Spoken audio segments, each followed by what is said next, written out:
The sun was a hammer, and the prairie was the anvil. Clara felt herself being beaten flat between them, forged into something brittle and thin. Each step was a crack in bone, each breath a lungful of dust. The gray calico of her dress was ripped at the shoulder and stained dark with something she no longer knew was her own blood or the dirt of the endless earth. Her hands, raw from clawing at rock and thorny brush, throbbed with a life of their own, a rhythm of pain that matched the pounding in her head. She had been running for days, but time had coiled into a single, agonizing moment. There was only the heat, the thirst, and the sound of her own ragged breathing. The horizon shimmered, a line of water that was a lie. The sky was a vast, bleached blue emptiness, offering no mercy, no witness. She stumbled over a fissure in the parched ground, her ankle twisting with a sickening pop. A cry, thin as a thread, tore from her throat, but the wind snatched it away before it could take shape. She fell, her cheek pressed against the baked clay, the heat of it a final, searing kiss. The world did not go black. It went white, a blinding sheet of light that erased everything.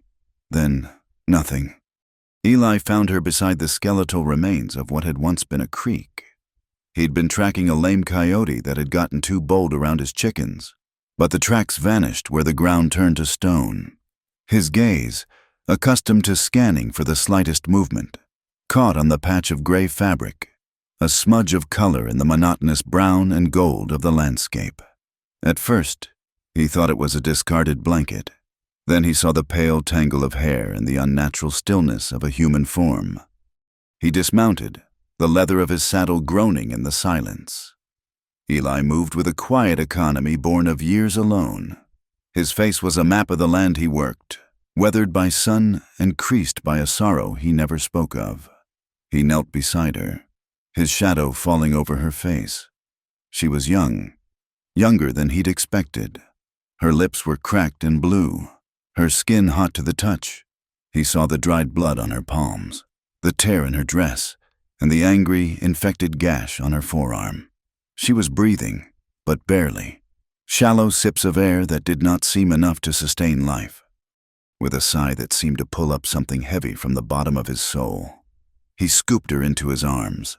She weighed next to nothing, a bundle of sharp bones and feverish heat. He carried her to his horse, mounted with a practiced grace, and settled her in front of him, her head lolling against his chest. As he nudged his horse toward home, he felt the faint, frantic beat of her heart against his ribs. It was a fragile, desperate rhythm, like a bird trapped in a cage. His homestead was not a welcoming place. It was a testament to survival, not comfort. The cabin was sturdy, built of hand-hewn logs chinked with mud and straw, but the fences around it sagged in places, worn down by wind and time. A lone windmill spun with a mournful squeal, its blades catching the last of the afternoon light. This was Eli's world, a small circle of order carved out of an immense and indifferent wilderness. At night, the coyotes yipped from the low hills, and sometimes a gunshot would echo from miles away, a sound that could mean a hunter or trouble. Inside the cabin, he laid her gently on his own cot, the only soft place in the one-room dwelling. The air smelled of wood smoke, old leather, and coffee. He lit a lantern, the flame casting long, dancing shadows on the walls. He needed to clean her wounds, to get the fever down. He took a bucket and drew fresh water from the well, his movements deliberate and unhurried.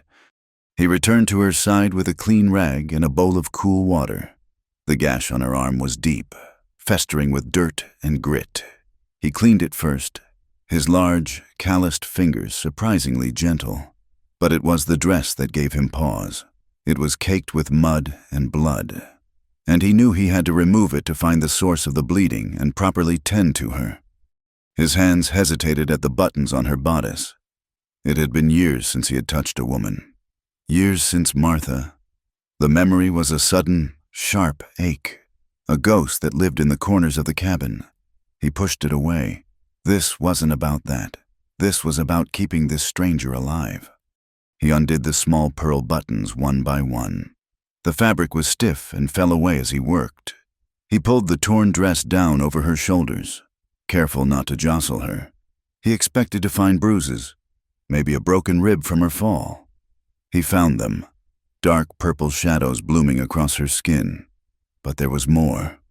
Beneath the fresh injuries lay a geography of old pain. Faded, silvery scars crisscrossed her back, thin and precise. Nearer to her shoulder blades were newer marks, angry red welts that were still in the process of healing. Some scabbed over, others broken open again by her journey. They were the unmistakable pattern of a lash. Eli's jaw tightened. He had seen such marks on stubborn mules, but never on a person. His breath caught in his chest, a knot of cold fury forming in his gut. This woman had not just been running from the prairie. She had been running from a monster. As he bathed her skin, trying to cool the fever that raged through her, she began to murmur, her voice raspy and broken. The words were tangled in delirium, ghosts of a life he could only imagine. "Not going back," she whispered, her head thrashing on the pillow. "Never. He can't make me." Her eyelids fluttered. For a moment, her gaze seemed to focus on him, wide with a terror that saw something other than his face. "It wasn't my fault," she choked out, a tear tracing a clean path through the grime on her cheek. "I swear, it wasn't my fault." Eli said nothing. He just continued his work, dabbing her forehead with the cool cloth, his expression grim. He had no answers for her, only the quiet promise of his care. He bandaged her wounds with strips of clean linen, his touch as steady and sure as it was when he set the leg of a foal. He covered her with a thick wool blanket and sat in the chair by the hearth, watching her, listening to the wind howl outside and the troubled whispers that escaped her lips. The whispers took shape in her fevered mind, dragging her back to a place of cold ash and colder judgment. She was back in the town of Havenwood, standing before the clapboard church. The faces of the townspeople were a blur of condemnation. Her husband, Silas, was dead. The man who had been a pillar of their small community, who had quoted scripture with a pious tongue and ruled his home with an iron fist, had perished in the fire that consumed their farmhouse. Silas had never raised his voice in public. His cruelty was a private, patient thing. It lived in the hard grip of his hand on her arm, the quiet commands that could not be disobeyed, the way he would look at her across the dinner table, his eyes promising a reckoning for a spilled glass of milk or a meal that was not to his liking. The lash marks on her back were his scripture, his verses of ownership written on her skin in moments of righteous fury. He called it discipline. He called it a husband's duty. Their infant son, Daniel, had been a small, brief light in her suffocating world. But Silas saw the boy's cries as a rebellion, a flaw in the perfect order he demanded.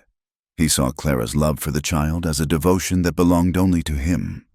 The whispers in her fever dream turned into a scream, the memory of a cold night by the river, a tiny body in Silas's unyielding arms. He had forced her to watch, to witness what he called a baptism to cleanse the weakness from their bloodline. He had made her an accomplice to the murder of her own heart. The fire had come a week later. It had started in the barn, a hungry, roaring beast that swallowed the dry timbers in minutes. She had woken to the smell of smoke and the orange glow of hellfire outside her window. She had run from the house, her only thought to escape the cage it had become. She had stood in the yard and watched it burn, watched the place where Silas slept become his funeral pyre. She did not scream for help. She did not try to save him. She had simply watched, the heat on her face a strange and terrible comfort. When the neighbors arrived, they found her standing there, a lone, soot-stained figure against the backdrop of the inferno. They saw her silence not as shock, but as guilt. They saw the fire not as a tragedy, but as a judgment, or, worse, a crime. Whispers turned to accusations. Cursed, they called her. The widow who watched her husband burn. They said she had done it. that the devil had taken root in her soul. They looked at her, the woman who had lost a child and a husband in the span of a month, and they saw not a victim, but a monster. She had survived, and that, in their eyes, was her greatest sin. That was when she ran, with nothing but the clothes on her back and the ghosts that chased her. Clara woke with a gasp, the nightmare clinging to her like smoke. The ceiling above her was not the familiar plaster of her bedroom, but rough-hewn logs. A strange, masculine scent of pine and leather filled her nostrils. She was in a man's bed. Panic, cold and absolute, seized her. She threw back the blanket, her body screaming in protest as she swung her legs to the floor. The room tilted violently. Her muscles, weak from fever and exhaustion, refused to hold her. She took one stumbling step toward the door before her legs gave way, and she crumpled to the floor in a heap of pain and shame. The cabin door opened, and a man filled the frame. He was tall and broad, silhouetted against the bright morning sun. He held a small wooden bucket in one hand. He stopped when he saw her on the floor, his face unreadable. Clara flinched, instinctively scrambling backward, trying to pull the thin shift she wore to cover herself. The man, Eli, set the bucket down slowly, as if not to frighten a wild animal. He did not step toward her. He did not speak. He simply went to the hearth, stirred the embers of the fire, and ladled some broth from a pot into a bowl. He placed the bowl on a small crate near where she lay, along with a cup of water and a fresh set of bandages. Then he turned and walked back outside, closing the door softly behind him. He offered no questions. He demanded no explanation. There was only the food, the space, and the clean bandages. It was a language Clara had never known, a kindness so profound in its simplicity that it terrified her more than any threat. Days bled into one another in a quiet, steady rhythm. Clara slowly regained her strength, but the world of the cabin remained her prison. She ate the food Eli left for her, drank the water, and watched him from the cot as he moved about his solitary life. He was a man of routines. At dawn, he would be gone, tending to his horses and his land. He would return at midday for a silent meal. He always sat at the small, rough table, leaving the other chair, the one opposite him, empty. He ate without looking at her, yet she felt his awareness of her in the room, a steady, quiet presence. She began to observe the details of his life. She saw the way he cared for his horses, his hands gentle as he treated a festering wound on an old mare's leg, his voice a low, soothing rumble that was softer than any words he had spoken in her presence. He was a man who saved broken things. She saw the worn Bible on a shelf near his cot, its pages soft with use, and she saw the way he looked at her sometimes. When he thought she was asleep, it was not a look of pity or of desire. It was a look of deep, aching loneliness, a recognition of a shared landscape of pain. But he never, ever touched her. One evening, as she sat propped against the pillows, she watched him mend a piece of tack, his head bent over his work in the flickering lamplight. The empty chair at the table seemed to hold a presence tonight, a palpable absence that filled the silence between them.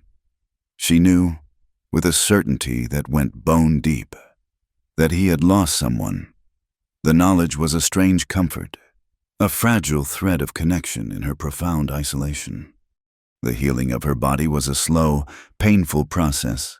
The healing of her soul had not yet begun. That night, sleep offered no escape. It dragged her back to the fire, to the smell of burning pine and something else, something sickeningly sweet. She saw Silas's face in the flames, his eyes burning with accusation. Then the image shifted, and it was Daniel's tiny blanket in her hands, its edges blackened and singed. A scream built in her chest, a raw, primal sound of loss and terror. She woke up thrashing, the scream caught in her throat. Eli was there, kneeling beside the cot, his hand reaching for her shoulder. "Easy now," he said, his voice low and steady. "You're safe." But she was not safe. She was back in that house, with that man. His touch was a brand, his voice a command. Instinct took over. She flinched away from his hand, pushing at his chest with all her might. "No!" she cried out, her voice raw. "Don't touch me!" Eli drew back immediately, his hands raised in a gesture of surrender. He did not look angry, only sad. The shadows cast by the lantern carved deep lines into his face. He watched her as she curled into a ball, her body trembling, her sobs shaking the small cot. After a long moment, her crying subsided into ragged breaths. The silence of the cabin pressed in around them, thick and heavy. She did not look at him, but she spoke to the darkness, her voice barely a whisper. She pressed her palm flat against her own chest, over the frantic beating of her heart. "It still hurts," she said, the words breaking apart. "Inside." The days that followed were built of silence. Clara's body mended with the slow, stubborn persistence of a prairie weed. The fever broke. The gash on her arm began to scar over, and the pain in her ankle subsided to a dull ache. But as her physical self knitted back together, the woman inside retreated further into the shadows. She moved through the small cabin like a ghost, a specter of remembered pain. Her world shrank to the dimensions of the cot and the small window that looked out onto the unforgiving expanse of brown earth and bleached sky. She avoided the daylight, preferring the dim, cool hours of dawn and dusk when the world was soft and undefined. Most of all, she avoided her own reflection. There was a small, cracked piece of mirror hanging from a nail by the door, and she would avert her eyes whenever she passed it, refusing to meet the gaze of the haunted stranger who lived in the glass. She did not want to see the new lines of hardship etched around her eyes, or the way her collarbones stood out like fragile shelves. She did not want to see the scars that mapped her history. To see herself was to acknowledge what she had survived, and she was not yet strong enough for that. Conversation was a currency she could not afford. Eli would speak to her in his low, quiet way, never asking for more than a nod or a shake of the head. "Broth's hot," he would say, placing the bowl on the crate beside her. "More water?" She would nod, her throat tight with unspoken words. The silence was a blanket she wrapped around herself, a shield against a world that had only ever demanded and taken. One morning, Eli came in from the barn with his arms full. He laid 2 dresses on the foot of her cot.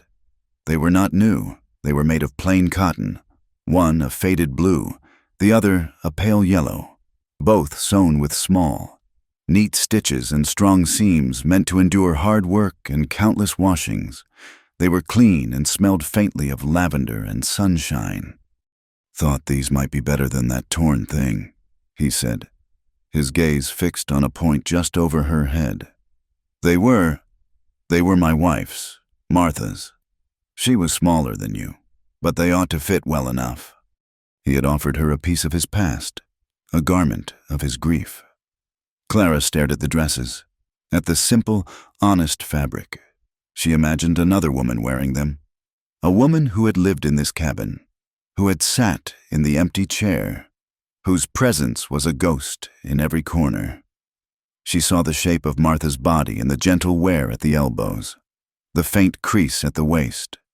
To wear them would be to step inside another woman's life, another woman's loss. It felt like a sacrilege. She pushed them away with a small, trembling hand.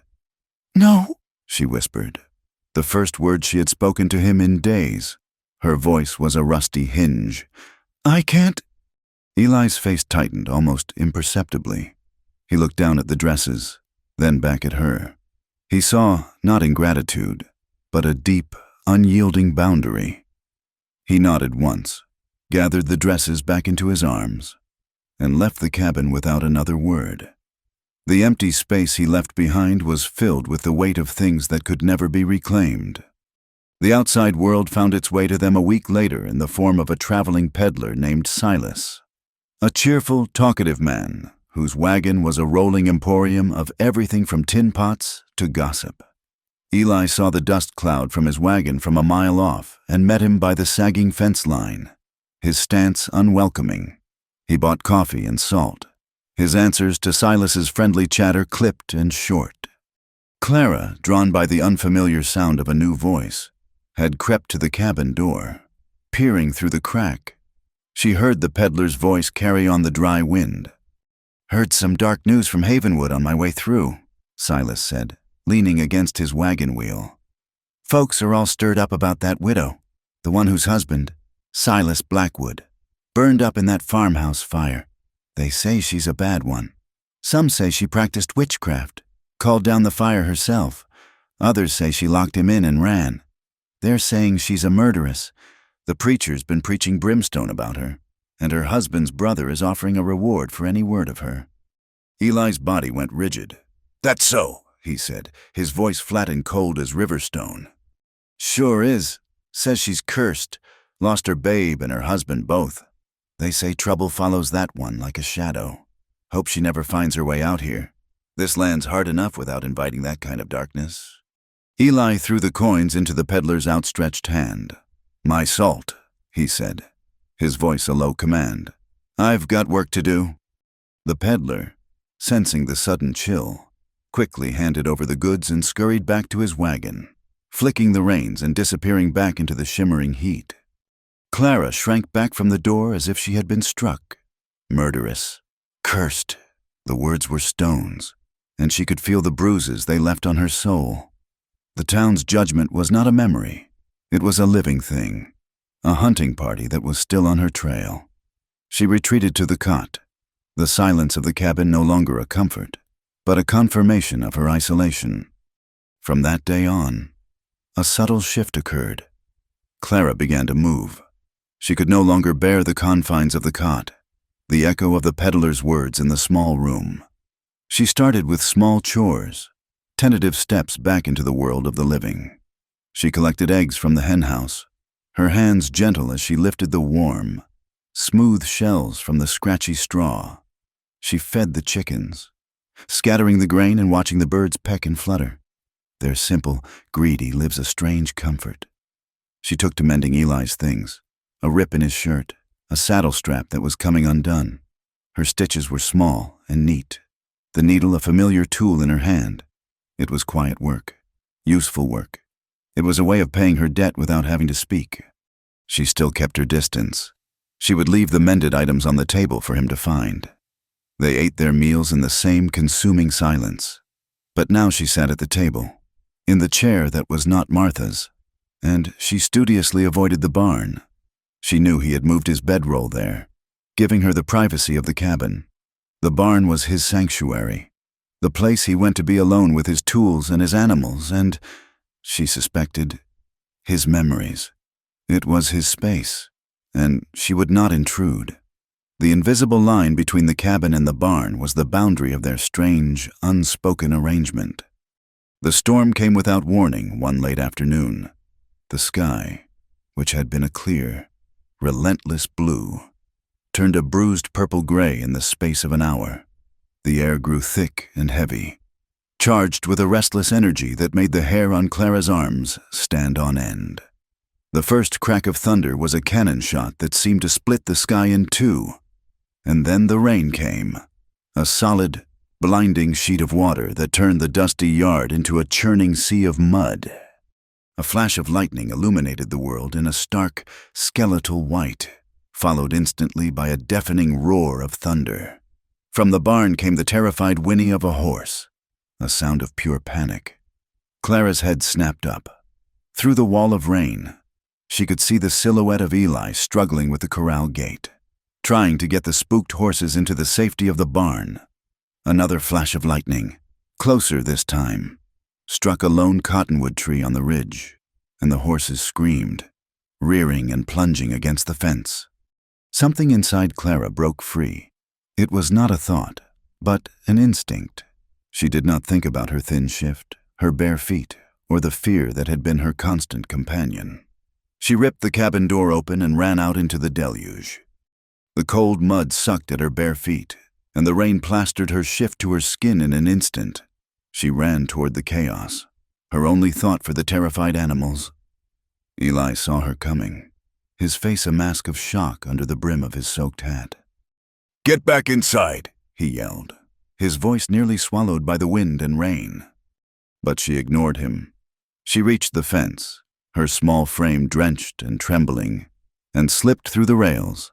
She approached the old mare, the one Eli was always so gentle with, speaking to the animal in a low, soothing voice. The words lost to the storm, but the tone a universal language of calm. The mare's eyes were wide with terror, but she seemed to respond to Clara's presence, her panicked movements quieting slightly. Together, they worked in the maelstrom. Eli, with his steady strength, moved to the head of the lead horse, while Clara kept her hand on the mare's flank, her touch a constant, calming pressure. They moved as one, a small, determined unit against the fury of the storm, guiding the panicked animals through the gate and into the dry, hay-scented shelter of the barn.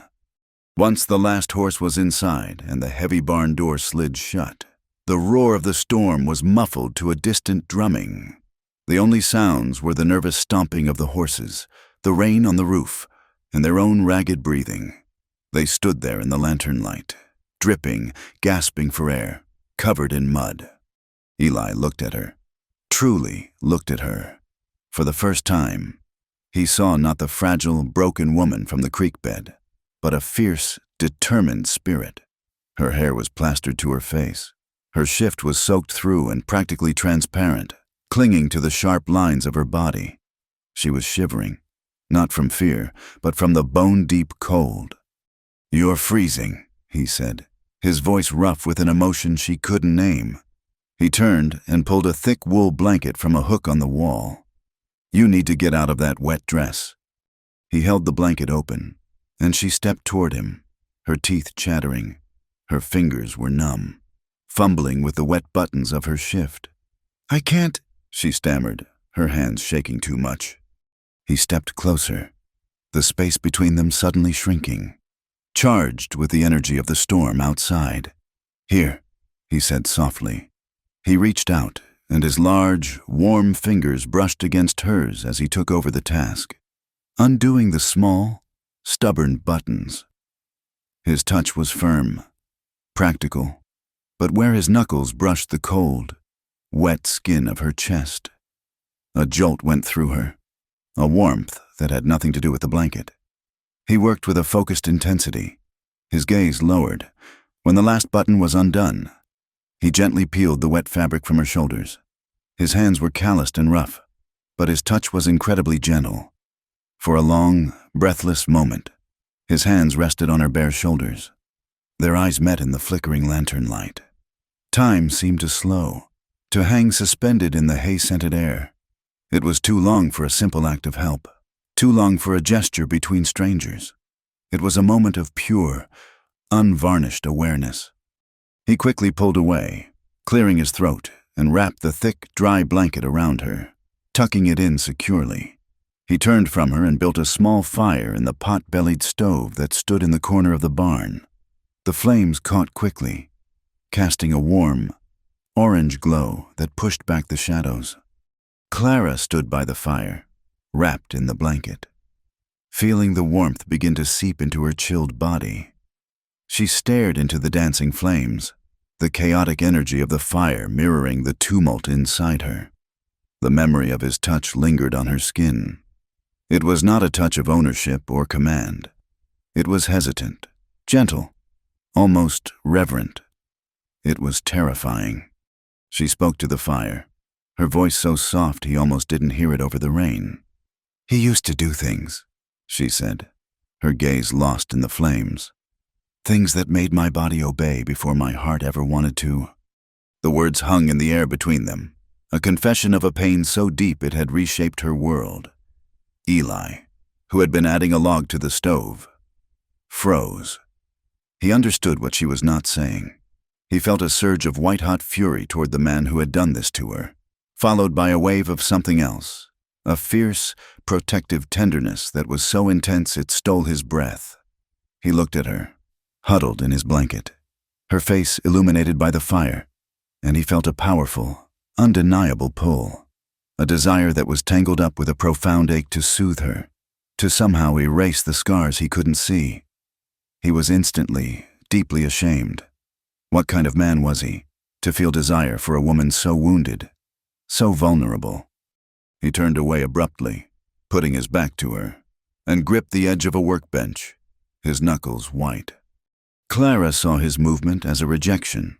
She saw him turn away from her ugliness, her story, and in that moment, something inside her, some small, hopeful thing that had dared to stir in the storm, broke.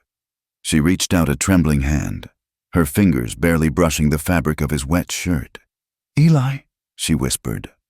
He flinched and stepped away from her touch as if it had burned him. The retreat was a physical blow. The last of her control shattered. Her voice, when it came, was laced with the bitterness of all her accumulated pain. "What is it?" she lashed out, her words sharp and brittle. "Is it the things they said, the things the peddler told you? Am I a murderess to you too, or am I just too ruined to touch?" Her question struck him like a fist. He turned to face her, his own face a mask of torment, his mouth open to speak. But no words came. How could he explain that he had pulled away not because she was ruined, but because he was? How could he tell her that his own past was a haunted landscape, and that touching her felt like inviting a ghost to a funeral? He said nothing, and his silence was the cruelest answer of all. That night, she refused the cot. When he came back into the cabin after the storm had passed, he found she had taken a thin blanket and curled up on the hard wooden floor near the hearth. As far from the bed as she could get, her back was to him, a small, desolate shape in the dying firelight. Eli stood in the doorway for a long time, watching her. He wanted to go to her, to wrap her in the thick wool blanket from his own bed, to tell her she was wrong. But he knew he had no right. The chasm between them had been opened, and it was filled with the ghosts of both their pasts. He clenched his fists at his sides, the nails digging into his palms, and retreated to the barn, knowing his own history was no cleaner than the one she was running from. The brittle peace between them was shattered by the drumming of horses' hooves a few days later. Eli, who was splitting logs by the side of the cabin, looked up, his axe held mid-swing. A lone rider was approaching, not with the lazy gait of a drifter, but with the steady purpose of a man on official business. Eli recognized the horse before the man, Deputy Miller from the closest town, a place Eli avoided. Clara, who had been washing a pot by the door, saw the rider and vanished back inside the cabin like a startled rabbit. The door closed with a soft click. Eli set his axe down and walked to the edge of the property, his face a stony mask, waiting. Deputy Miller was a young man with a weary face that already seemed too old for his shoulders. He reined in his horse, nodding at Eli. "Eli," he said, his voice low and devoid of pleasantries. "Been a while." "Miller," Eli acknowledged. "What brings you out this far?" The deputy shifted in his saddle, his gaze flicking toward the cabin before returning to Eli. He looked uncomfortable, like a man forced to deliver bad news to a friend. "Not a social call. I'm afraid. Word came down the wire. There is a preacher, a man named Reverend Gideon, making his way through these parts. He is asking after a woman, a widow who ran from Havenwood." Eli's expression did not change, but a cold stillness settled over him. He said nothing, letting the silence stretch, forcing the deputy to continue. "He is traveling with the brother of her late husband," Miller went on, his voice dropping even lower. "They are calling her a fugitive from God's justice. They are not carrying a warrant signed by a judge, but the preacher carries a Bible and the brother carries a gun. And in some folks' eyes, that is enough. I'm just telling you what I heard. Eli, I know you like your privacy. I'm just saying, if a person were to see a stray, they would be wise to point them in another direction. This preacher is stirring up trouble." "I appreciate the warning. Miller," Eli said, his voice flat. It was a dismissal. The deputy nodded again, looking relieved to have done his duty. He tipped his hat. "Stay safe, Eli." He turned his horse and rode away, leaving a small cloud of dust to hang in the still air before settling back to the earth. Eli stood there for a long time after the rider was gone, staring at the empty horizon. The preacher's name, Gideon, felt like a threat in itself, a name from the Old Testament full of judgment and wrath. He turned and looked at the cabin, at the closed door behind which Clara was hiding. The world was shrinking around them. Inside, Clara had heard every word, fugitive from God's justice. The phrase echoed in the silent cabin, a pronouncement of the damnation she already felt branded on her soul. The fear was a living thing, a cold snake coiling in her belly.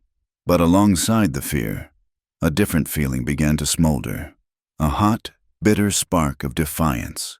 They had judged her, named her, and now they were hunting her.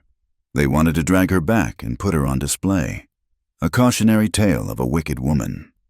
That afternoon, while Eli was out checking the fence lines, Clara rummaged through the small satchel she had managed to carry with her, the only possession she had from her former life. At the bottom, wrapped in a piece of oilcloth, was a small, leather-bound journal and a stub of a pencil. She had not opened it since Daniel, since before. Writing had been her only escape in Silas's house, a secret garden where she could cultivate her own thoughts. After the baby's death, the pages had remained blank. There were no words for a grief that vast. Now, she sat on the cot, the journal open on her lap. Her hand trembled as she picked up the pencil. The first words came haltingly, the pencil scratching awkwardly against the page. She wrote about the prairie, the heat, the way the wind never stopped talking. She wrote about the silence of the cabin, the emptiness of the chair opposite Eli at the table.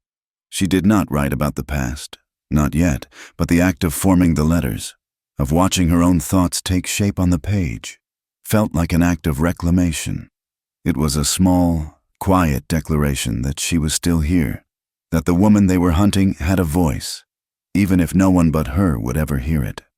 The fragile truce of their silence could not hold. The deputy's visit had changed the air, charging it with a new and dangerous current. They moved around each other with a heightened awareness, the unspoken threat a third presence in the small cabin. One night, the wind howled with a particular ferocity, rattling the door in its frame and moaning down the stone chimney. A storm was coming. They sat by the fire, the flames casting their shadows long and distorted on the log walls. Clara had been staring into the fire for nearly an hour, her face pale and still in the flickering light. Eli was cleaning a rifle, the rhythmic, metallic scrape of the cleaning rod the only sound in the room. Finally, she spoke, her voice so low it was almost carried away by the wind. He said it was a baptism. Eli stopped his work, the rod held motionless in his hand. He looked at her, his dark eyes questioning. "My son," she clarified, her voice breaking on the word. "Daniel, he cried often. Silas called it a weakness, a flaw in his creation. He said the boy needed to be cleansed of my softness." She took a shaky breath, her gaze still fixed on the flames as if the memory were playing out there. "He took him to the river. It was late autumn, and the water was already cold with the promise of ice. He made me come. He made me watch." Her body began to tremble, a fine, uncontrollable tremor. "He said he was baptizing the sin out of him. He held him under the cold, dark water, and he quoted scripture while my baby stopped fighting." A single tear traced a path down her cheek, glittering in the firelight. There was no sound after, just the river. "He carried him back to the house and told me to pray for my son's soul, and for my own." Eli's face had gone ashen. Every muscle in his body was rigid, his hands gripping the rifle so tightly his knuckles were white. He looked as if he had been turned to stone. "The fire," she whispered, her voice a raw, ragged thing. "It started a week later. I woke up and the barn was burning. Silas was in there. He had gone out to punish a horse that had thrown him." She finally turned her head and looked at Eli, her eyes deep, dark pools of ancient pain. "The fire was mercy. Eli, I did not start it, but I did not scream. I did not run for help. I stood in the yard and I watched it burn. I did not stop it." The confession lay between them, a terrible, sacred thing. She had given him the ugliest, most broken piece of her soul. She expected him to recoil, to look at her with the same horror and condemnation as everyone else. Eli was visibly shaken. A muscle worked in his jaw, and he swallowed hard. But he said nothing. He could not find a single word in the face of such a monstrous truth. He slowly, deliberately, set the rifle aside. He stood up, and for a terrifying moment, Clara thought he was going to walk out, to leave her alone with the ghost she had just raised. Instead, he walked to the hearth, took the poker, and carefully tended the fire, adding a log and stoking the embers until they glowed bright and hot. It was a simple, domestic act, an anchor in a world that had just been torn from its moorings. He did not look at her. He could not, but he did not leave. The next morning, Clara woke to the sound of digging. She looked out the window and saw Eli in the barn, not tending the horses, but tearing up the floorboards in the far corner. All day, and for the several days that followed, he worked with a silent, focused fury. He dug into the hard-packed earth beneath the barn, hauling out bucket after bucket of dirt and rock. He was a man possessed, his body fueled by a purpose he did not explain. Slowly, a space took shape, a small, hidden cellar, just big enough for one person to hide in, maybe two if they were close. He shored up the walls with thick timbers and fashioned a heavy trap door that, when covered with hay and a few scattered tools, would be all but invisible. He was forging a hiding place. He could not offer her words of comfort for the past she had endured. So he was building her a shelter from the future that was hunting her. His silence was not an absence of feeling. It was the wordless language of his protection. Their days fell into a new rhythm, one defined by shared labor and an almost unbearable tension. They worked together to fix the sections of fence the storm had weakened, their hands sometimes brushing as they passed a tool or held a post steady. The brief contact would send a jolt through them both, a current of awareness that was both terrifying and magnetic. They cooked their meals in a silence that was no longer empty, but thick with everything she had told him, with everything he had not said. The space between them shimmered. Every glance was fraught with meaning, every shared task an intimate dance of avoidance and attraction. One evening, as the sun bled across the horizon, painting the sky in strokes of fiery orange and soft violet, Clara came out to the porch where Eli was sitting, cleaning a bridle. He looked up and his hands stilled. She was wearing a dress he had never seen before. It was a simple garment, with long sleeves and a modest neckline, but it fit her in a way the ill-fitting shift never had. The fabric was a soft, faded blue, worn thin in places. He recognized it then. She had taken two of his old, discarded work shirts and had painstakingly unstitched and resewn them into a dress for herself. The stitches were tiny and perfect. She had clothed herself in his life, in his scent, creating something new and whole from his cast-off pieces. She sat down on the top step of the porch, not close enough to touch him, but near enough that he could see the nervous way her fingers pleated the fabric of her new dress. The prairie was quiet, the wind having died down to a whisper. The first stars were beginning to appear in the darkening sky. "They will come for me," she said softly, not looking at him. "The preacher—" "I will not let them take you," Eli answered, his voice a low rumble.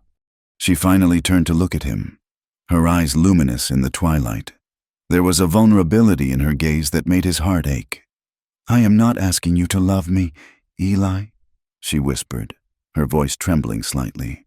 "I am not even asking you to want me. I just do not want to be afraid tonight." Her words were a plea, a quiet surrender. She was not offering her body, but her fear, asking him to share its weight, to stand guard over it for one night.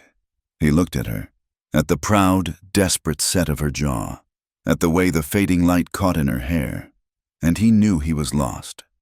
He set the bridle aside and stood up, holding out his hand. "Come inside, Clara!" She hesitated for only a second before placing her small, trembling hand in his. His grasp was warm and steady, and he led her inside the cabin, closing the door on the coming night. He lit a single lantern, leaving the rest of the cabin in soft shadows. He turned to face her. This time, when he reached for the buttons of her dress, there was no storm, no emergency, only a quiet, aching reverence. He undid the buttons one by one, his fingers brushing against the warm skin of her collarbone. He was not tending to wounds this time. He was touching a survivor. He peeled the soft, worn fabric from her shoulders, the dress she had made from his life, and let it fall to the floor. He looked at the scars on her back, no longer with shock, but with a profound, sorrowful respect for the battles she had fought. He traced the line of a faded scar with one finger, his touch as light as a breath. She did not flinch. She stood before him, trembling but resolute, offering him not just her body, but her history, her pain, her trust. Their first night together was a slow, hesitant exploration in the near dark.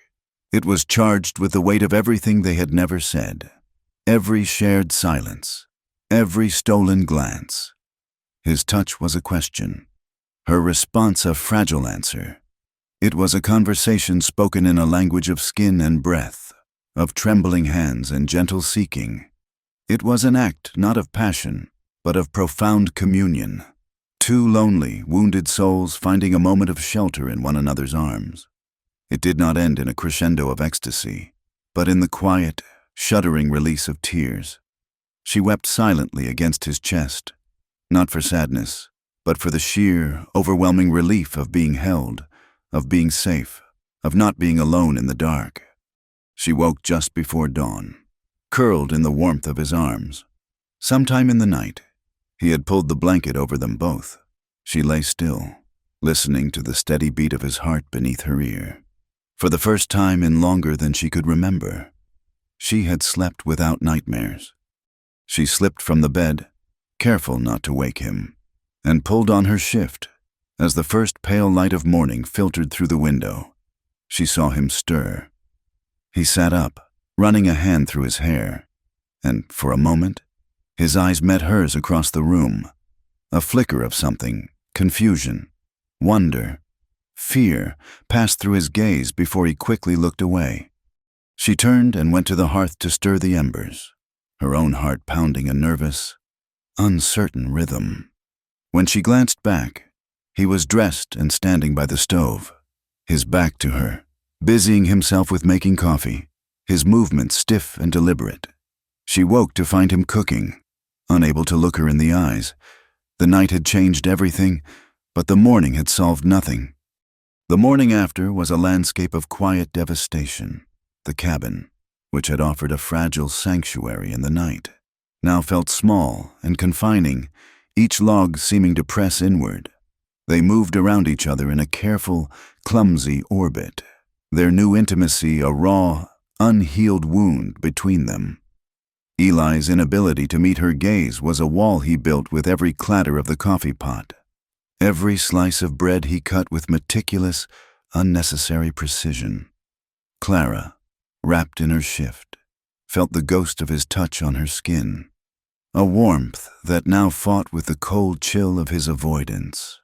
The silence was no longer a shared space of understanding. It was a chasm of regret. The news that finally broke the stalemate arrived with the midday sun, carried by a neighboring homesteader named Jeb, a man with a kind face and worried eyes who rode over every few months to trade news and supplies. Eli met him out by the well, and Clara watched from the cabin window, her heart a cold stone in her chest. She could not hear their words, but she could read the story in their posture. Jeb's anxious, hurried speech, his hand gestures slicing the air, Eli's body growing more rigid, his shoulders squaring as if against a physical blow. When Jeb finally rode off, Eli did not come back inside immediately. He stood by the well, one hand resting on the cool stones, his head bowed. When he finally entered the cabin, his face was carved from granite. "That was Jeb," he said, his voice flat, stripped of all emotion. "He was just in town. The preacher, Gideon, and Silas's brother, a man named Thomas Blackwood, are making a show of it. They have posted notices. They are offering a bounty." Clara felt the air leave her lungs. A bounty. The word was ugly, reducing her to an animal to be hunted, a piece of property to be recovered.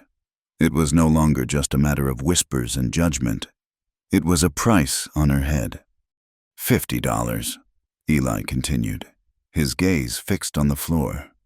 "For the return of the widow Clara Blackwood to Havenwood, to answer for her sins." She did not need to ask what sins they meant. The sin of surviving, the sin of not mourning a monster, the sin of being a woman alone and undefended. She looked around the small cabin, at the cot where she had healed, at the hearth where she had confessed her deepest shame, at the man who had held her through the night. She had brought this danger to his door. His quiet, solitary life was now entangled with her hunted one.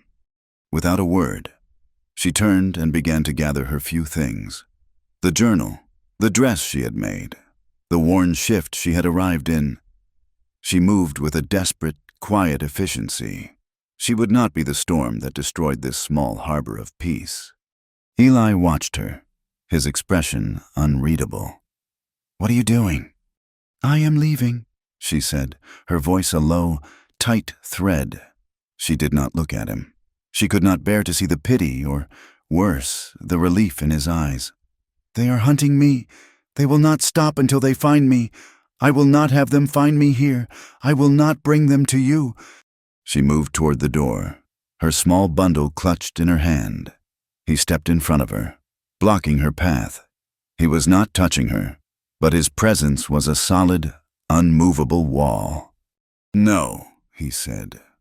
"You cannot stop me, Eli," she said, her voice shaking with the effort of holding herself together. "This is my fight. You have done more for me than anyone ever has. I will not repay that kindness by putting a rope around your neck."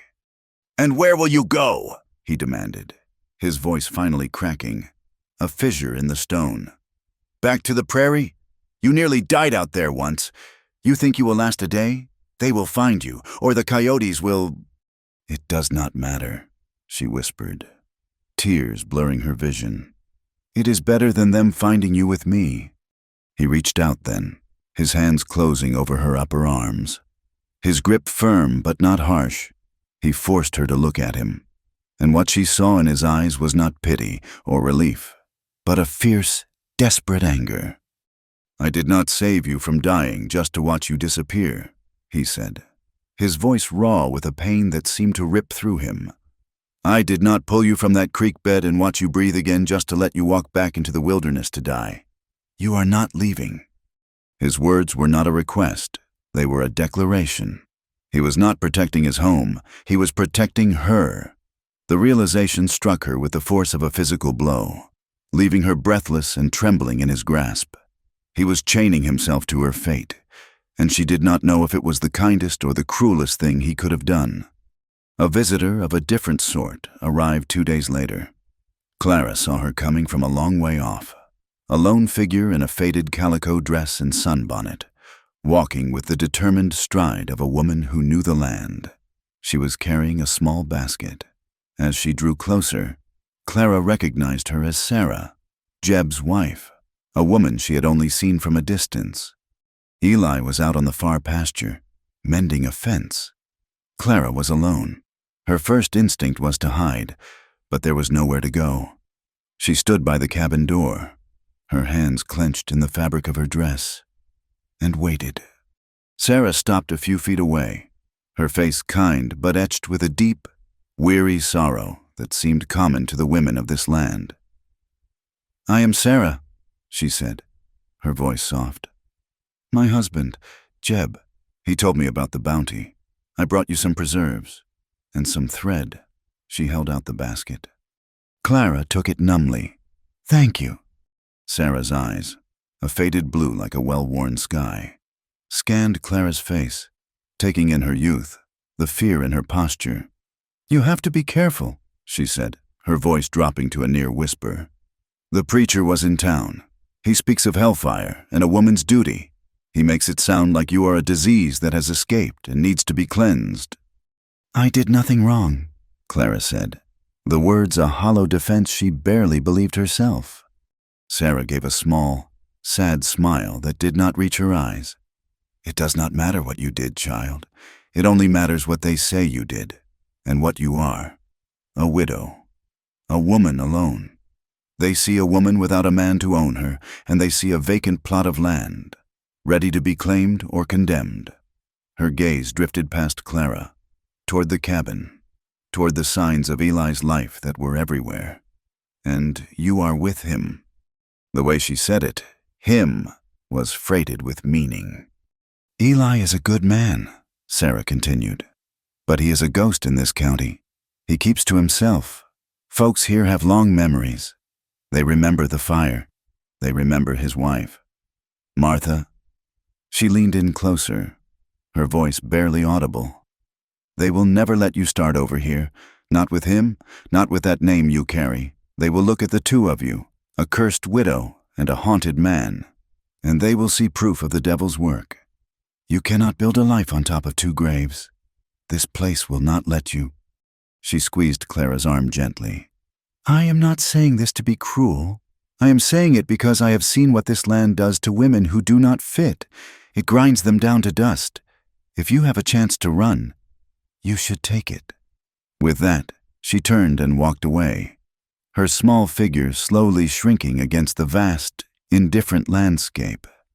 Sarah's words were a poison that seeped into every corner of Clara's thoughts. She had been so consumed by her own past. She had never truly considered Eli's. A haunted man, a fire, his wife. The empty chair at the table suddenly held a more defined and sorrowful shape. That night, she confronted him. He was on the porch, staring out at the sea of stars, his face closed and distant. "I have to go. Eli," she said, her voice firm. Sarah's warning had given her a terrible, new resolve. "I cannot be the thing that ruins you completely. They already see you as a ghost. I will not be the chain that holds you here." "No one is holding me here," he said, his voice rough. "This is my home." "And I am a sickness in it," she cried, the words tearing from her. "Your neighbor's wife.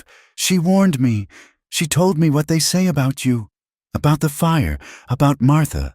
She said I cannot build a life on your grave." He flinched as if she had struck him. He stood up and turned to face her, his body silhouetted against the starlight.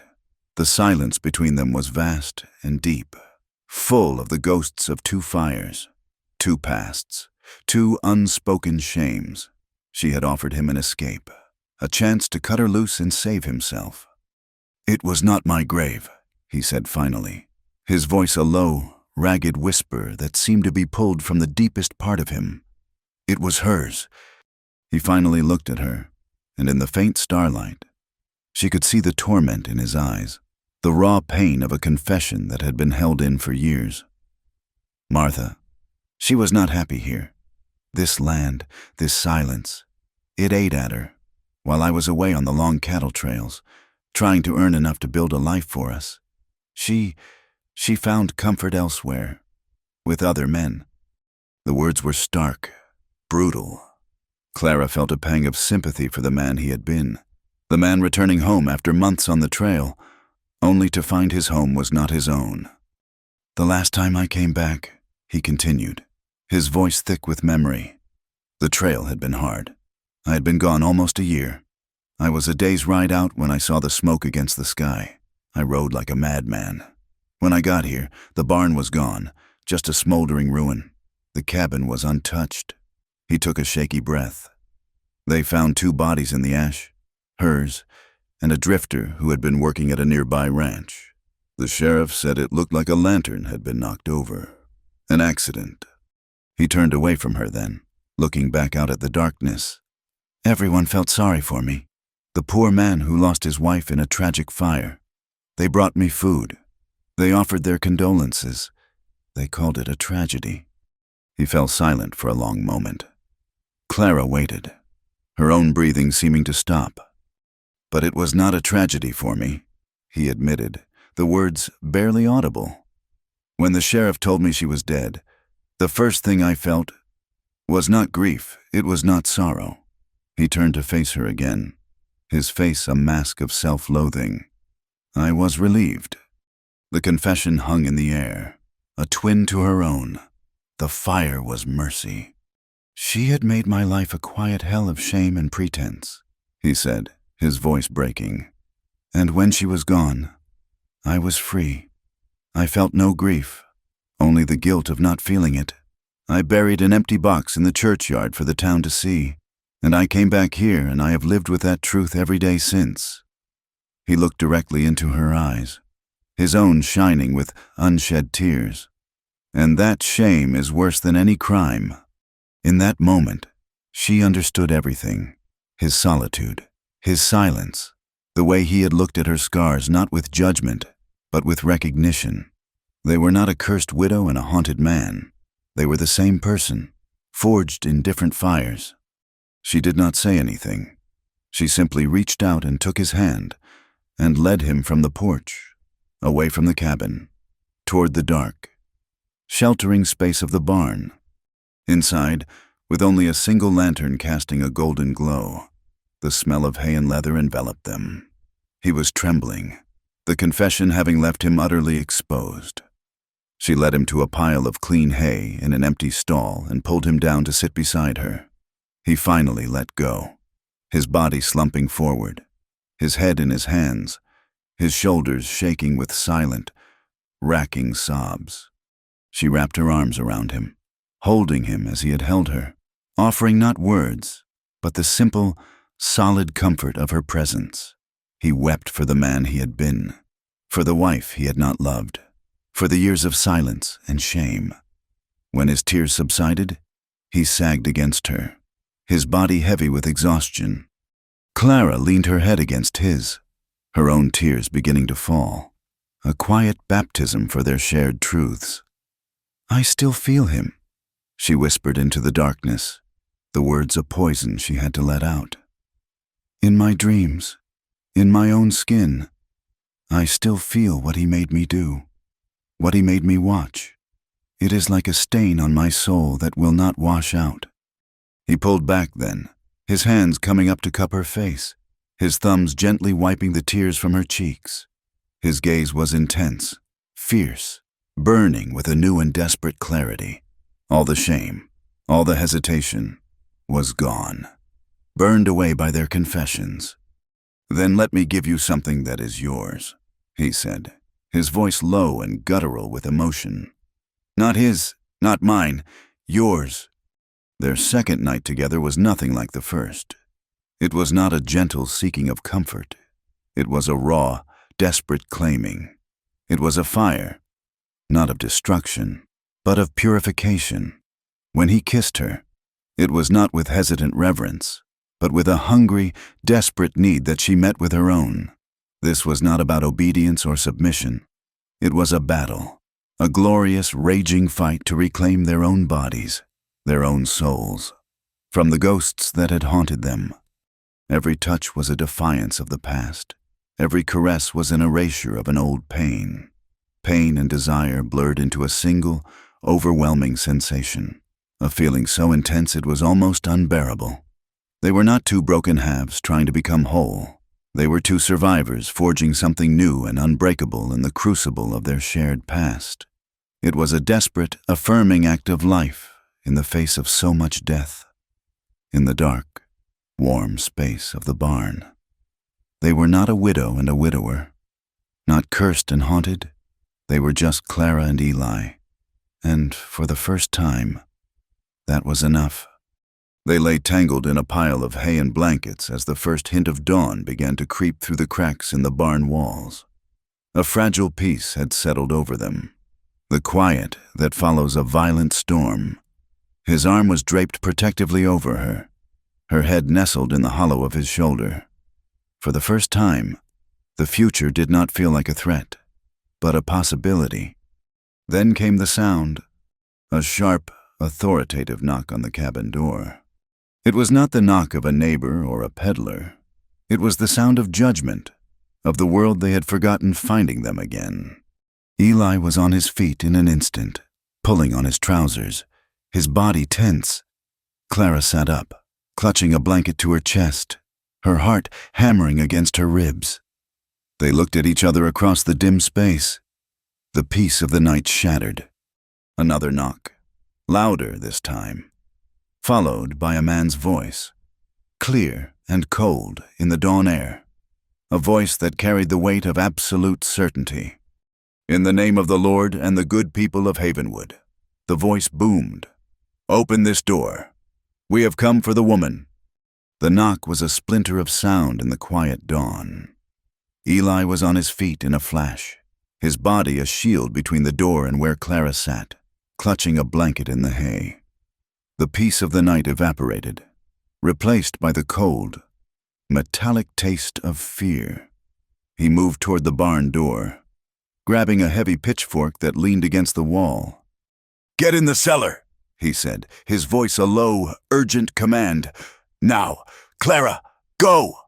She looked at the trap door he had built, the dark, cramped hole that promised safety. She had spent a lifetime hiding, making herself small, vanishing into the corners of rooms to avoid a man's wrath. She had run from a town that condemned her and hidden in this cabin from a world that hunted her.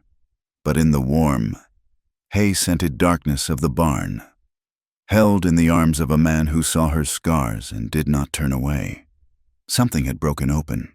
The fear was still there, a cold, familiar snake in her belly. But beside it, something new and fierce had taken root. "No," she said, her voice quiet but unyielding. She stood up, pulling the blanket around her like a queen's robe. "I am done hiding." Eli turned to look at her, his face taut with alarm and something else, a dawning respect. Before he could argue, the voice from outside boomed again, rattling the very timbers of the cabin. "We know you are in there. Eli Stone, send out the woman, or we will burn this place to the ground with you both in it." The threat was not idle. Fire was their weapon of choice. Eli's jaw tightened. He threw the pitchfork aside. This was not a fight to be won with tools. He strode to the cabin. Clara stepped behind him, her bare feet silent on the dusty floorboards. He pulled the door open, not wide, but enough to show himself, a solid, unmoving figure filling the frame. The morning light was gray and thin, casting long shadows. Two men stood there. The first was tall and gaunt, dressed in black from head to toe. His face was all sharp angles and righteous certainty, his eyes like chips of flint. This was the preacher, Reverend Gideon. Beside him stood a shorter, heavier man with a sullen, resentful face and his brother's cruel mouth, Thomas Blackwood. He held a shotgun. Its twin barrels pointed not at Eli, but at the ground, as if he were merely an accessory to the preacher's divine authority. "Reverend," Eli said, his voice dangerously calm, "you are trespassing."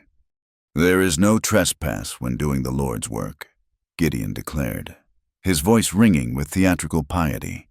He held up a leather-bound Bible in one hand. In the other, he held a rolled piece of paper. "I have here a warrant, signed by the good citizens of Havenwood, for the arrest and trial of the widow Clara Blackwood. She is a fugitive, an adulteress, and stands accused of the murder of her husband. She must come back with us to face judgment." "That is not a warrant," Eli said, his eyes cold. "That is a piece of paper. The only law out here is the sheriff, and I do not see him with you." "The law of God precedes the law of man," the preacher retorted, his eyes flashing. "She will come with us, willingly or by force." Thomas Blackwood shifted his weight, his grip tightening on the shotgun, a clear, unspoken threat. It was then that Clara stepped out from behind Eli.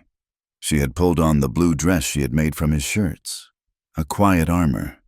She was pale and trembling, but she stood tall, her head held high.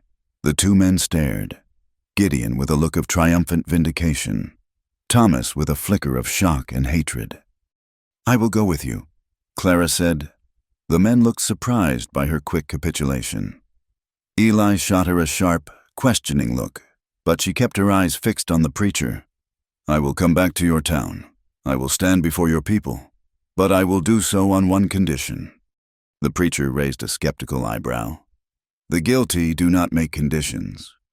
"I am not asking for mercy," Clara said, her voice gaining strength. "I am asking for a chance to speak my truth, not in a locked room, not in a whispered trial. I will speak in the church, before everyone. You will let me tell them what happened, everything that happened. Then they can judge." She had thrown a challenge. It was a brilliant, dangerous move. She was calling his bluff, turning his desire for a public spectacle against him. Reverend Gideon's lips thinned. He had envisioned a repentant sinner, dragged back in chains to kneel before his pulpit. He had not expected this quiet defiance, but the lure of a full church, of every eye in Havenwood on him as he brought this fallen woman to justice, was too great to resist. "Very well," he said with a magnanimous wave of his hand, as if granting a great favor. "You will have your stage. The Lord loves a contrite heart, and a public confession is the first step toward salvation. Let the entire town bear witness to your testimony." He smiled, a thin, cruel curving of his lips. He was certain he knew how this story would end. The journey to town was a silent, grim procession. Clara rode on Eli's horse, seated in front of him, his arm a steady, protective presence around her waist. The preacher and Thomas Blackwood rode ahead, flanking them like prison guards. As they drew closer to town, the homesteads grew more frequent. Faces appeared in windows, and men stopped their work in the fields to stare as they passed. The news of their coming traveled faster than their horses. By the time they reached the single dusty street of the town, it was lined with people. Their faces were a mixture of curiosity, fear, and cold. Hard judgment. They stared at Clara as if she were a caged beast, a strange and dangerous creature brought in from the wild. She kept her gaze fixed straight ahead, focusing on the steeple of the church that rose up at the end of the street. The church bell began to toll, a slow, solemn sound that was not a call to worship, but a summons. The building was stark and white, its austerity a monument to the unforgiving faith of the people who had built it. Inside, the pews were already filled. The entire town had gathered, their faces turned toward the door, waiting. Reverend Gideon strode to the pulpit, his black coat stark against the plain pine wood. He held up his hands for silence. Thomas Blackwood took a seat in the front pew, his shotgun resting across his knees, a clear message to anyone who might feel a pang of sympathy. Eli led Clara to the front of the church, to the open space before the pulpit. He stood a few feet behind her, a silent, solitary guard. Clara stood alone, facing the sea of faces.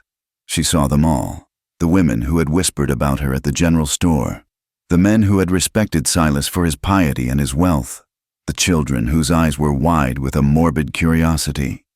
She saw Sarah in the back, her face etched with worry. She began to tremble, the sheer weight of their collective gaze pressing down on her. The silence in the church was absolute, a heavy, suffocating blanket. "My name is Clara Blackwood," she began, her voice barely a whisper, yet it carried in the unnatural stillness. She had to stop and swallow, her throat as dry as dust. "You all know me as Silas's widow, the cursed woman, the one who watched her husband burn." She looked out at them, letting the words hang in the air. "You see me as a sinner, and perhaps I am, but my sins are not the ones you have imagined for me." Her voice grew stronger, steadier, fueled by the years of silence. "You knew my husband as a good man, a man of God. He was in this church, on this street. But a house has rooms no one else sees. My husband was a different man in those rooms." She told them everything, not with screams or accusations, but with a quiet, devastating clarity. She told them of the quiet cruelties, the cold words that chipped away at her soul. She told them of the rules, the endless, impossible expectations, and the punishments for failing them. He called it discipline, she said, her voice flat. He would quote scripture while he did it. He said he was saving my soul from its wickedness. He used a strap he kept hanging in the barn. He said the pain would cleanse me. A murmur went through the crowd. Some of the women shifted uncomfortably in their seats. "Did you ever wonder?" Clara asked, her gaze sweeping across their faces. "Did you ever wonder why I never came to the town socials or the quilting bees? Did you ever wonder why my eyes were always on the floor when you spoke to me? You saw a quiet, dutiful wife. He made sure that was all you saw, and you were all too happy to see it. It was easier than asking a question. It was easier than looking too close." She took a step forward. "You want to see the proof of my husband's scripture, of his private sermons?" With a steady hand, she reached for the sleeve of her blue dress. She pushed the fabric up, past her wrist, past her elbow, to her shoulder. She turned slowly, so they could all see. The lantern light from the church windows fell upon the pale skin of her arm and back, illuminating the network of faded, silvery scars that crisscrossed her skin. The marks were old, but undeniable. A collective gasp went through the church. It was a sharp, shocked sound. Women put their hands to their mouths. Men looked away, their faces suddenly pale, their gazes shifting to the floor, to the windows, anywhere but at the truth she had laid bare. "He said a wife must submit to her husband in all things," Clara said, her voice now trembling with a different emotion, with the pain of memory. "In all things." Then she told them about Daniel. She spoke of his brief, fragile life, and the light he had brought into her darkness, and she told them how that light had been extinguished. Her voice broke as she spoke of the cold river, of the baptism Silas had performed while she was forced to watch, helpless and frozen in horror. "He drowned my son in the name of God," she sobbed, the words tearing from her throat. "He took my baby, my only joy, and he murdered him in that icy water, and then he told me to go home and pray for my own sinful soul, for giving birth to such a weak and crying thing." From her small bundle, which Eli had carried for her, she pulled out a small, folded object. It was a baby's blanket, woven from soft wool, or it had been. Now, it was stiff and blackened along the edges, smelling faintly of smoke and ash. "This was Daniel's," she said, holding it up for them all to see. "This is all I have left of him. It was in the house when it burned, when Silas burned." She looked directly at Thomas Blackwood, her eyes blazing with a fire of her own. "I did not start that fire, but when I saw it, when I knew he was trapped inside, I did not weep, I did not scream for help. I felt nothing but the mercy of a God my husband never showed to me or my son. That is my sin. Not murder. My sin was relief." "Now," she said, her voice dropping to a whisper, "judge me." The church erupted. Some of the women were openly weeping, their faces buried in their hands. Men stared at the floor, their faces grim, the shame of their willful ignorance a palpable thing in the room. But others, loyal to the memory of the man they thought they knew, or simply unwilling to have their orderly world so violently upended, began to shout. "Liar!" Thomas Blackwood roared, jumping to his feet. "She is a lying witch! My brother was a saint! She drove him to it!" Reverend Gideon, seeing the tide of opinion turning against him, pounded his fist on the pulpit. "Silence!" he thundered. He pointed a long, bony finger at Clara. "She confesses her sin. She admits she felt relief at her husband's death. And what of this man?" He turned his wrath on Eli. "This solitary, godless man who took her in. He has preyed upon this vulnerable, sinful woman, seducing her, sheltering a criminal from the justice she deserves. He is as guilty as she is." Eli had remained silent throughout the ordeal, a stoic, watchful presence. But now he took a step forward. moving to stand beside Clara. He did not look at the preacher. He looked at the faces of the townspeople, the men he had known his whole life.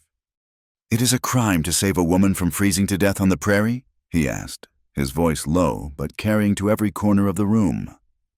"It is a crime to give her a roof and a piece of bread? It is a crime to clean her wounds and see the marks of a whip on her back?" He finally turned his gaze to the preacher. "You stand in this house of God and you talk about justice. Where was your justice when this woman was being beaten in her own home? A mile from this church. Where was God's mercy when her baby was being drowned in the river?" He swept his arm out, indicating the entire congregation. "You all knew Silas Blackwood. You respected him, but you never truly saw him. You saw what you wanted to see, and you let her suffer in silence." He stepped in front of Clara, positioning himself between her and the town. "The preacher is right about one thing. There was a fire, and a person died. But you all let her burn for years, in a fire no one could see." He looked at the sheriff, a weary man named Brody, who had been standing quietly by the door. "If it is a crime to save her, Sheriff, then I will hang for it. But you let her burn. I did not." The church was utterly silent. Eli's words had struck their mark, a condemnation so simple and profound it could not be refuted. Sheriff Brody sighed, a long, tired sound. He pushed his hat back on his head and walked slowly to the front of the church. He looked at the preacher's piece of paper, then at Clara's scarred arm, then at Eli's defiant face. "Reverend," he said, his voice heavy, "there is no crime here for me to see.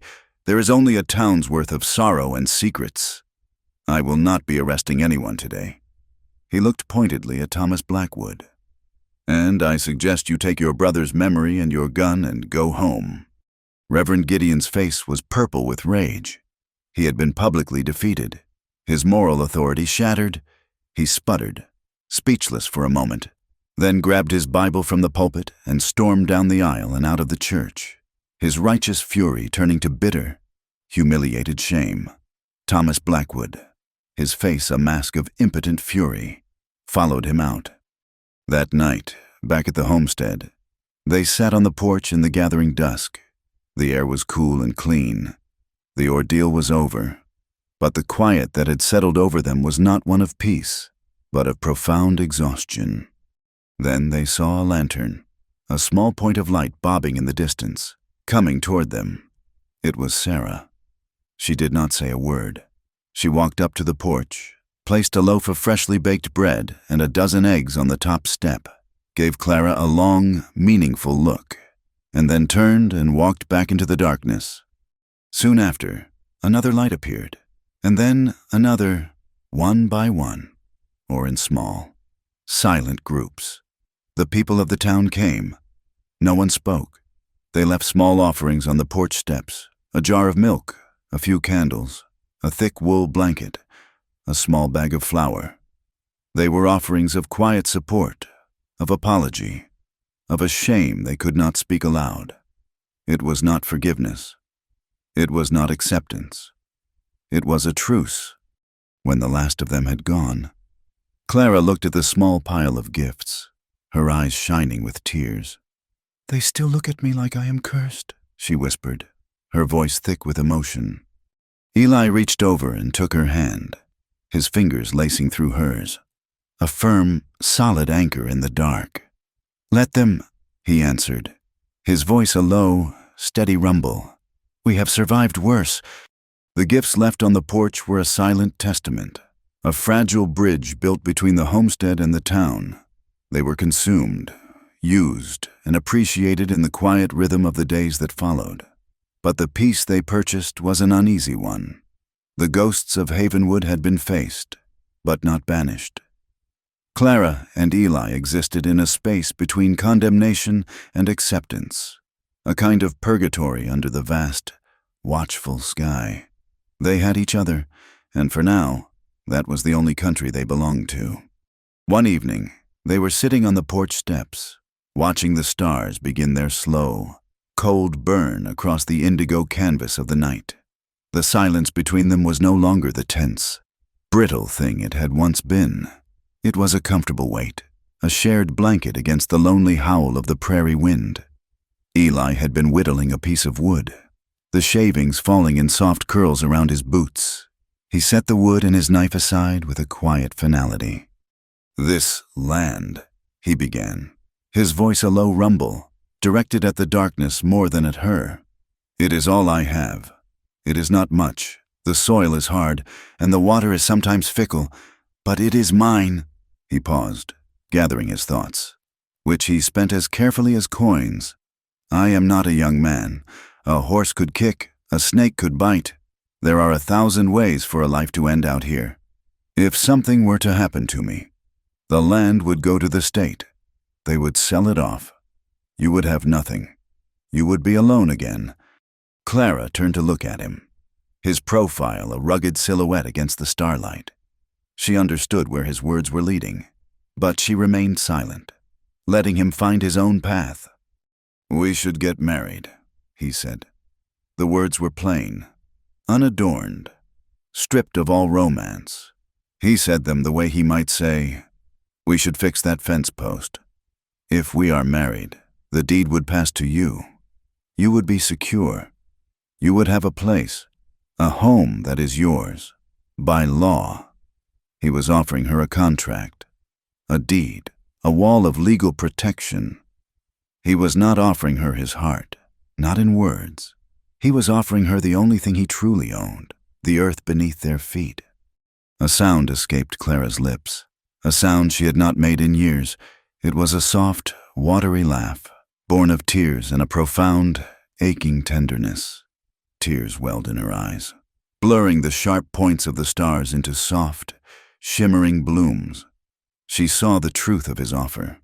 It was not about respectability, not about appeasing the town or playing the part of a proper couple. It was about survival. It was about his deep, pragmatic, and unspoken need to ensure she would never be adrift again. It was the most romantic proposal she could have ever imagined.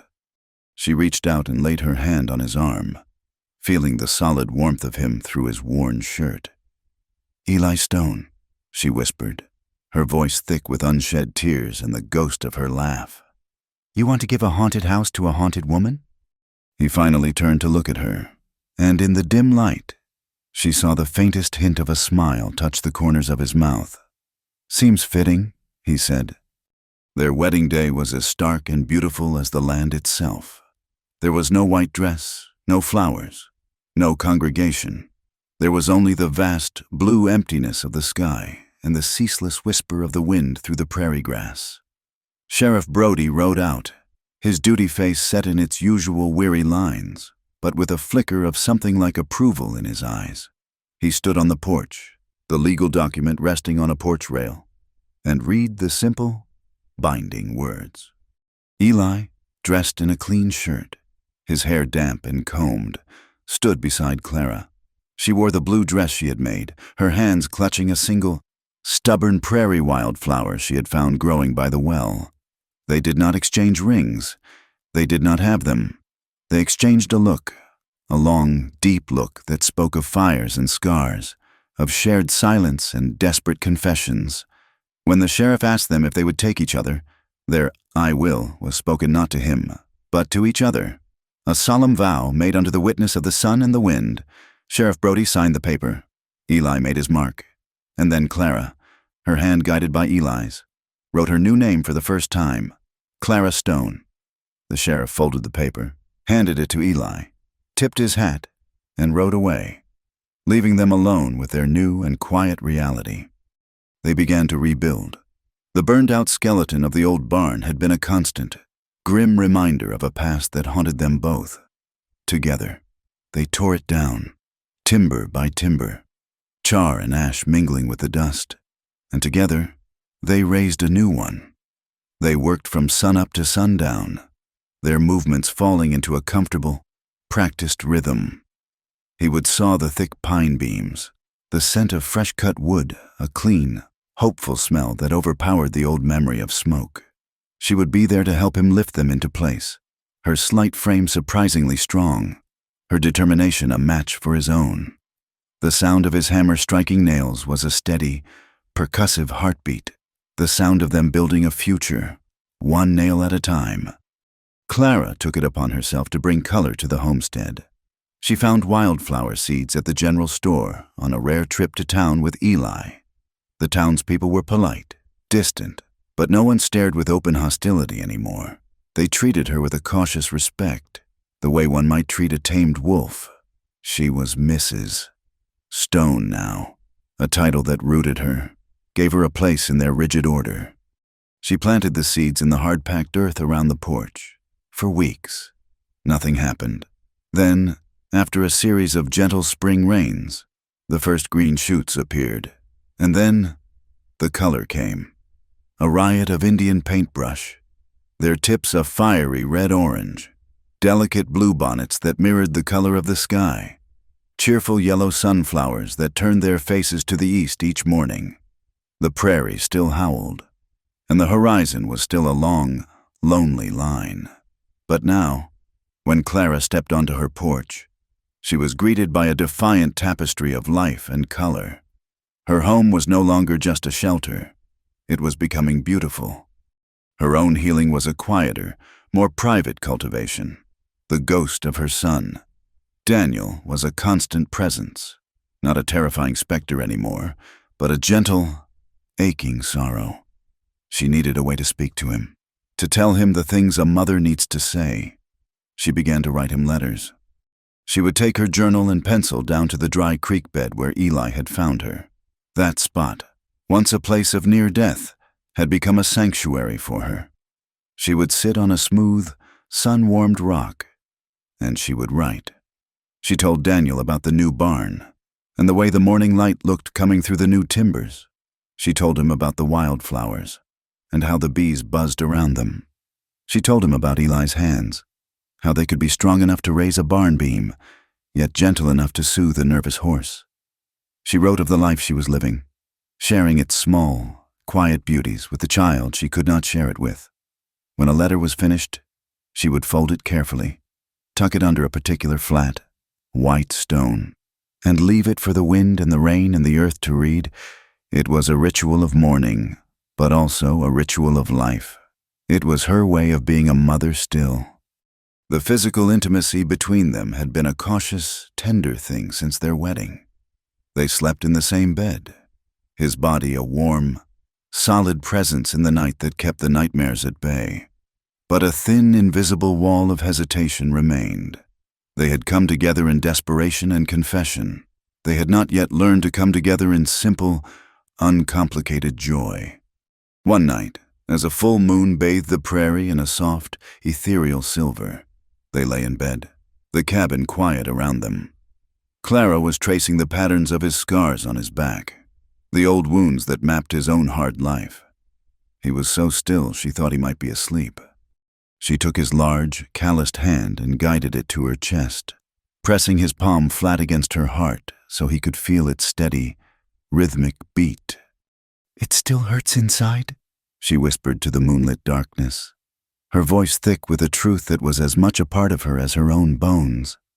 "The memories, the loss. I do not think it will ever go away completely. It is a part of me now." He tensed slightly, and she felt his breath catch. He thought, perhaps, that she was about to pull away. "But," she continued, her voice gaining a new, trembling strength, "I do not want to be numb anymore. I do not want to be afraid of feeling. I want to feel everything again. The joy as much as the sorrow, the warmth as much as the cold." She turned to face him, her eyes shining in the dim light. "I want to feel everything again with you." It was an invitation. It was a surrender. It was the final, bravest step out of the shadows. He rolled toward her, his expression one of awe and a deep, aching tenderness. He looked at her as if he were seeing her for the first time, not as a wounded woman he had saved, but as his wife, strong and beautiful in her survival. Their final love scene was a prayer answered. It was not the hesitant seeking of their first night, nor the desperate claiming of their second.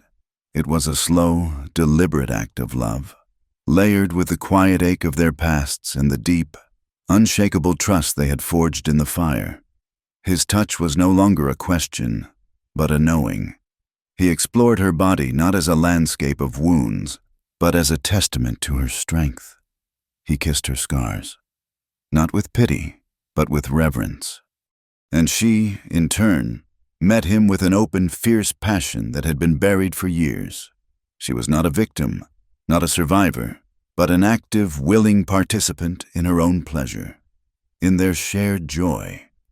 It was a tender and fierce communion, a quiet celebration of two souls who had found in each other not a cure for their pain, but a safe harbor in which to feel it, and to feel everything else besides. It was a love that did not erase the past, but made the present, and the future, possible. Months passed, the seasons turned, the wildflowers bloomed, faded, and scattered their seeds on the wind. The new barn stood strong against the winter snows and the spring rains. The homestead was no longer just a place of survival. It was a place of life. The townspeople came by more often now. They came to trade, to buy Eli's well-made tack or to trade a side of bacon for Clara's preserves. They spoke of the weather, of crop prices, of town news.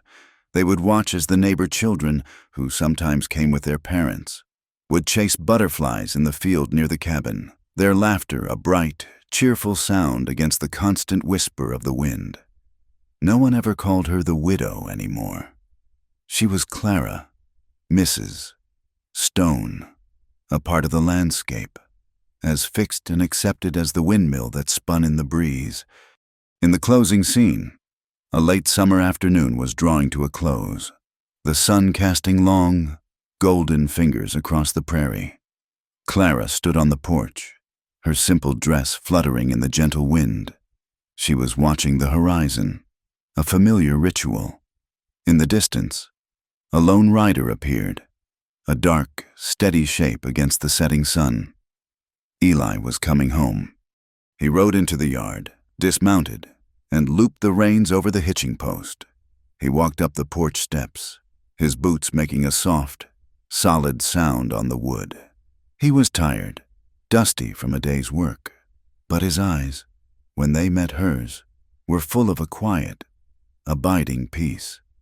He did not speak. He simply reached out and took her hand. He turned it over, his thumb tracing the lines on her palm.